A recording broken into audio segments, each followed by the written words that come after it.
Presiden Prabowo Subianto memerintahkan penghematan anggaran 2025 baik untuk kementerian dan lembaga di pusat maupun juga pemerintah daerah. Kita lihat saudara datanya. Nah, salah satu yang terkena dampak dari efisiensi adalah Kementerian Pekerjaan Umum. Anggaran Kementerian PU dipangkas hingga 73% dari sebelumnya 110,95 triliun rupiah, kemudian berkurang menjadi 29,77 triliun rupiah. Nah, karena pemangkasan anggaran itulah Kementerian PU ini tidak menganggarkan pembangunan jembatan gantung untuk akses masyarakat. Selain itu juga tidak ada anggaran perbaikan jalan. Sementara untuk pembangunan jalan tol dianggarkan sepanjang 13 km dan jalan nasional sepanjang 63 km. Lalu pertanyaannya, bagaimana dampak pemotongan anggaran ini bagi kepentingan masyarakat? Apalagi jalan merupakan hal yang sangat vital menggerakkan ekonomi warga. Kita akan bahas usai tayangan berikut. Jalan penghubung dua kecamatan di Kulon Progo, Yogyakarta sepanjang 3 km batal diperbaiki karena efisiensi anggaran. Padahal Jalan Cerme Demangan ini seharusnya diperbaiki tahun ini setelah 10 tahun rusak berat. Jalan ini masuk kategori jalan kabupaten yang seharusnya diperbaiki dengan dana alokasi khusus 23 miliar rupiah. Perbaikan jalan ditunda setelah Dinas Pekerjaan Umum, Perumahan dan Kawasan Permukiman atau DPUPKP Kulon Progo menerima surat keputusan Menteri Keuangan terkait efisiensi. Untuk dana DAK khususnya di Kabupaten Kulon Progo itu yang kita tadinya senilai 23 M, kita terdapat pemotongan yaitu sebesar 23 M juga. Jadi sehingga sisa dari DAK 2025 sebesar 0 rupiah. Sehingga untuk penanganan jalan Cerme Demangan, Bojong Barowongan dan Bubul Sewu Galur tidak dapat ditangani semuanya. Kementerian PU tidak menganggarkan perbaikan jalan dampak efisiensi anggaran tahun 2025. Dalam rapat bersama Komisi 5 DPR RI, Menteri PU Dodi Hanggodo menyebut tak ada anggaran untuk jalan rusak. Total anggaran Kementerian PU setelah dipangkas menjadi 29 triliun rupiah setelah sebelumnya dianggarkan 110 triliun rupiah. Perencanaan pembangunan flyover atau underpass dan terowongan sepanjang 242 meter antara lain flyover Sudirman di Sumsel dan underpass Bitung di Banten. Pembangunan jalan bebas hambatan sepanjang 13 km, tol Serang Panimbang di Banten, tol akses Pelabuhan Patimban di Jabar. Tidak ada kegiatan pembangunan jembatan gantung dan preservasi jembatan untuk sementara waktu. Tidak ada kegiatan preservasi rutin jalan dan jembatan, serta dukungan manajemen teknis lainnya. Dampak efisiensi, anggaran Dirjen Bina Marga Kementerian PU dipangkas menjadi 12,48 triliun rupiah.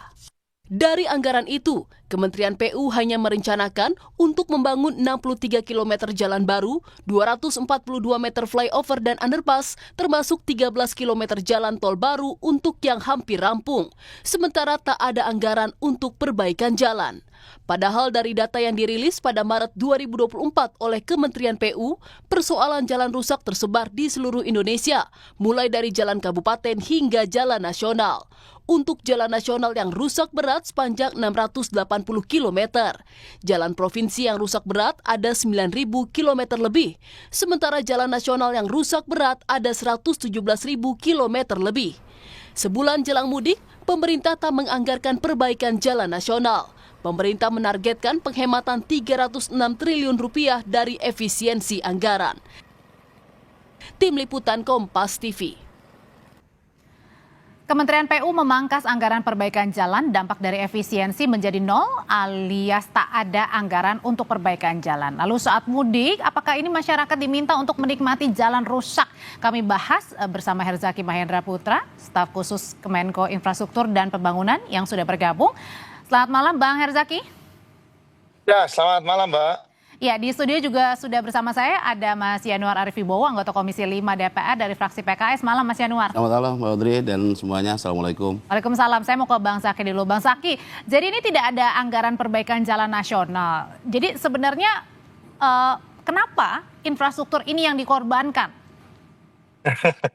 Ya, begini Pak, gitu. Sebenarnya kan kalau bicara mengenai anggaran kan, kita kan sumbernya tentu dari teman-teman Kemenq, diskusi dengan teman-teman kementerian. Tapi sebenarnya saya ingin menyampaikan, hari ini masih di exercise Pak, ya.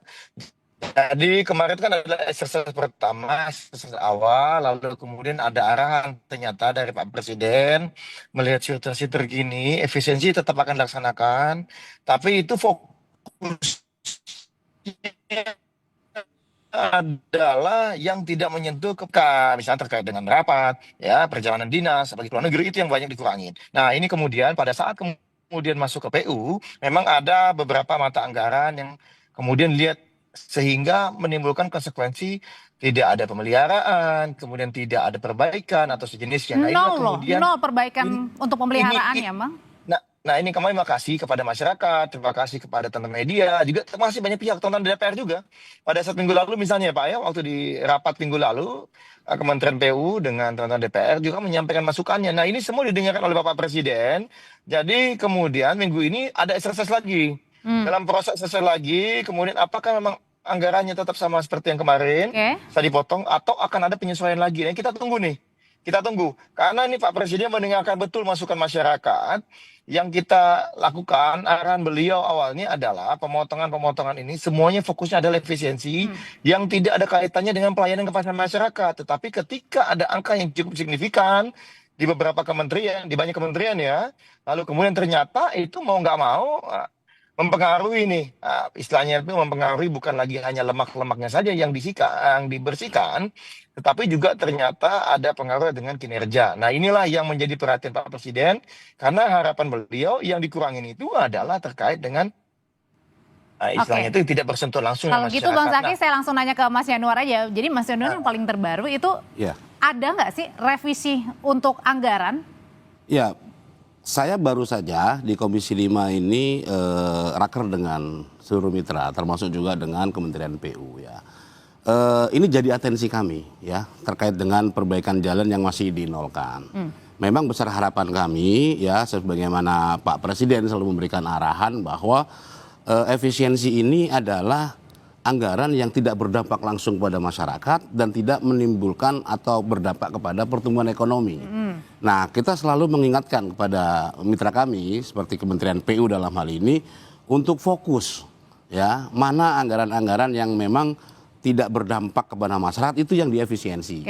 Memang cukup mengejutkan, anggarannya cukup besar dieliminir gitu ya, diefisiensi dari 110 menjadi 29 triliun. Dan sampai tadi kita raker ya dan kita putuskan anggaran di PU masih 29 triliun setelah ada rekonstruksi beberapa hari kemarin gitu. Dan sub-subnya itu masih sama, perbaikan nol misalnya, tidak ada pembangunan jembatan gantung. Betul. Nah sementara kami menginginkan bahwa PU ini fokus seperti halnya Asta Cita yang disampaikan oleh Pak Prabowo ya di yang ke-6 itu tentang membangun dari bawah, membangun dari desa.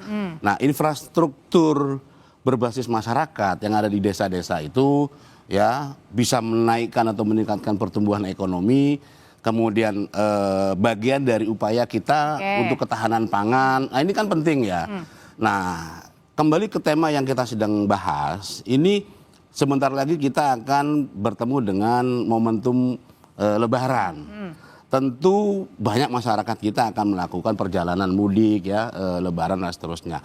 Ini akan menjadi atensi kami di Komisi 5. Pasti menjelang itu kita akan evaluasi lagi. Tadi saya juga sempat sampaikan ke Pak Menteri ya, tolong Pak ini jadi atensi. Karena menjelang Lebaran kita akan evaluasi. Ya, apalagi jalur Pantura ini biasanya apalagi jalur Pantura, Trans Sumatera ya. Bahkan ketika terjadi kepadatan itu kan selalu diarahkan oleh aparat kepolisian jalur alternatif.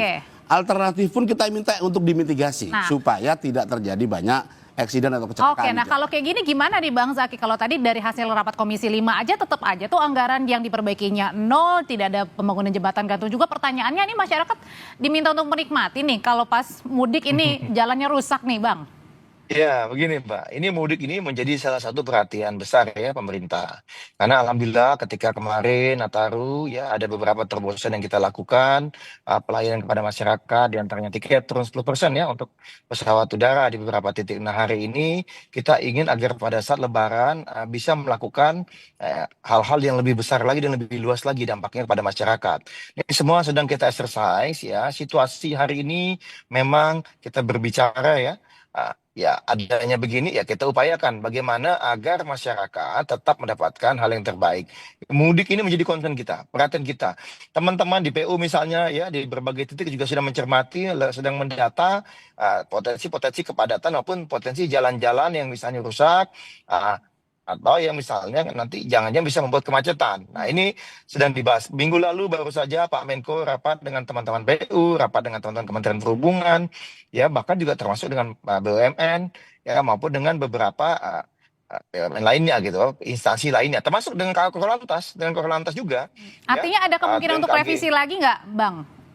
Ya, kalau masalah revisi anggaran tentu hari ini kita masih terus mendorong ya bagaimana caranya ya sehingga apa yang kita miliki hari ini benar-benar bisa tetap optimal dalam melayani masyarakat. Apalagi untuk mudik Lebaran ini kan hajatan luar biasa besar ya. Begitu banyak masyarakat Indonesia yang terlibat, ini menjadi perhatian besar dari pemerintah. Kita ingin agar bagaimana semua pihak, banyak pihak yang menjalani Lebaran ini bisa dengan tenang dan nyaman nih.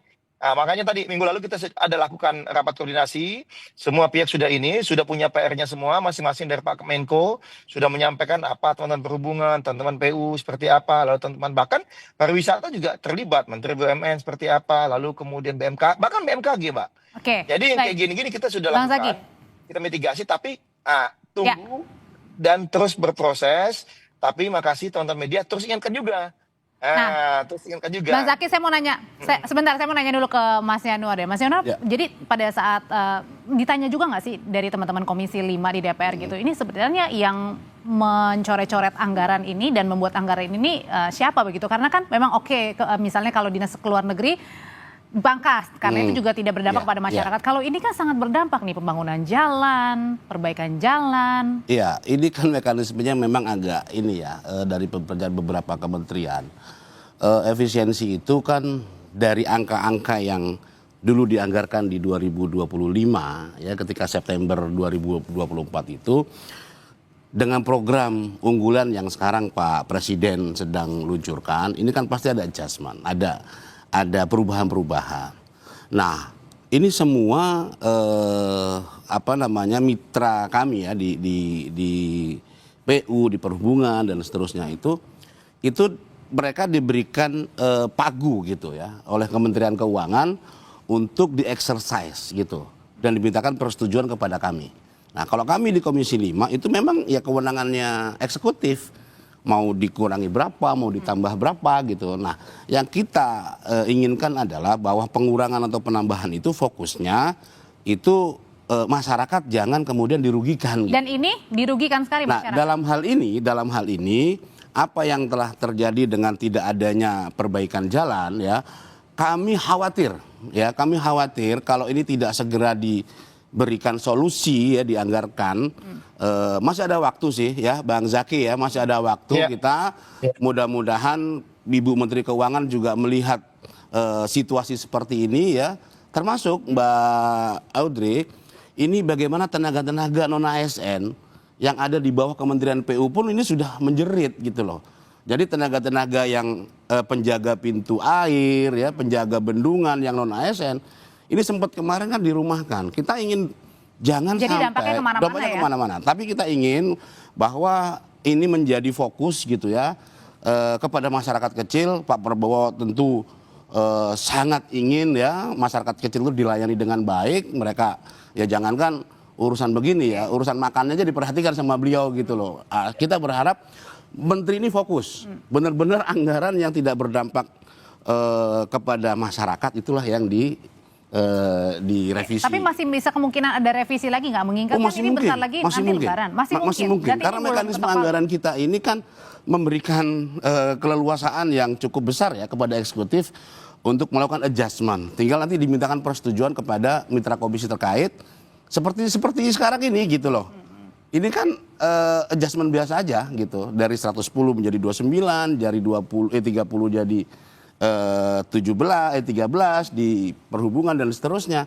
Kapanpun itu bisa terjadi gitu loh. Kapanpun bisa terjadi. Oke, Bang Zaki, balik lagi ke Bang Zaki. Kalau misalnya tadi kan jalan baru ini hanya 63 km ya yang dibuat, begitu ada jalan rusak berat yang diperbaiki atau jalan rusak berat lah ini nasional 600 km lebih dan lain sebagainya, itu data-data yang diperoleh begitu. Nah pertanyaannya kalau misalnya dipangkas-pangkas untuk perbaikan, untuk pembangunan jalan baru, nah ini gimana parameter masyarakat ini menilai kinerja dari Kementerian PU nih 1 tahun ke depan? Ya begini Mbak, bagaimanapun ini masih awal, ya itu satu hal. Yang kedua kan semangatnya Pak Prabowo ini kan ingin ada efisiensi. Nah, beliau ingin setiap dari kementerian, setiap kali itu menyampaikan usulan-usulannya. Seperti apa nih duduk bareng dengan teman-teman Kementerian Keuangan. Dengan harapan tentu pengeluaran-pengeluaran yang tidak perlu itu bisa dihilangkan. Nah, tentu bagi beliau bagaimana layanan ke masyarakat tetap berjalan dengan baik. Nah, hari ini memang dalam exercise yang kita lakukan, tadi ada beberapa konsekuensi. Tapi ini yang lagi sedang kita carikan jalannya juga. Tetapi satu hal yang pasti, tadi seperti disampaikan oleh Pak Yanuar, ya kita terus exercise, kita terus komunikasi ke Menkyu, ke Pak Presiden, ya juga ke teman-teman DPR, ya juga terus menyerap aspirasi dari masyarakat. Dan kita kan mempelajari semua nih. Hanya semangatnya tetap sama, semua kementerian, termasuk Kementerian Kemenko Infrastruktur, kita dukung penuh yang namanya efisiensi ini, kita ingin hilangkan lemak. Tetapi yang kedua, kita tetap jaga bagaimana pelayanan masyarakat tetap optimal. Nah yang ketiga Pak, terkait dengan lagi-lagi ya untuk Lebaran ini kita benar-benar jaga. Hanya kan kalau Pak Menko AHY ini kan tipikal orang ini kan bekerja dulu, ya kan koordinasi rapat segala. Nanti kalau sudah ada hal-hal terobosan yang bisa disampaikan kan sama, nggak ada yang menduga loh Mbak. Waktu di akhir tahun lalu Nataru bisa turun 10%, itu kerja selama 2 bulan awal itu luar biasa intens. Nah ini juga yang kita sedang lakukan karena ini lebih terkait lebih banyak pihak lagi, lebih banyak istilahnya itu ada ratusan juta ini yang terlibat ini. Lebih dari 100 juta setahu kami ya dalam permudikan kali ini. Saya lupa angka persisnya. Nah ini yang kami benar lagi itu betul. Bagaimana nih semua titik yang rawan terutama ini bisa kita carikan solusinya tentu dengan koordinasi lintas KL tadi. Jadi tadi termasuk juga dengan revisi anggaran yang masih bisa begitu ya Bang Zaki ya? Kita terus dorong ya, terus dorong bagaimana semangat Pak Prabowo kita dapat. Tetapi yang lain kita upayakan agar masyarakat kepentingan tetap baik. Terima kasih Bang Zaki, Mas Yanuar. Selamat malam Bapak-bapak. Terima kasih. Ya Terima kasih Pak Yanuar. Kita akan kembali lagi di Sapa Indonesia Malam, tapi kita dengarkan dulu kumandang azan maghrib bagi wilayah Jakarta dan juga sekitarnya.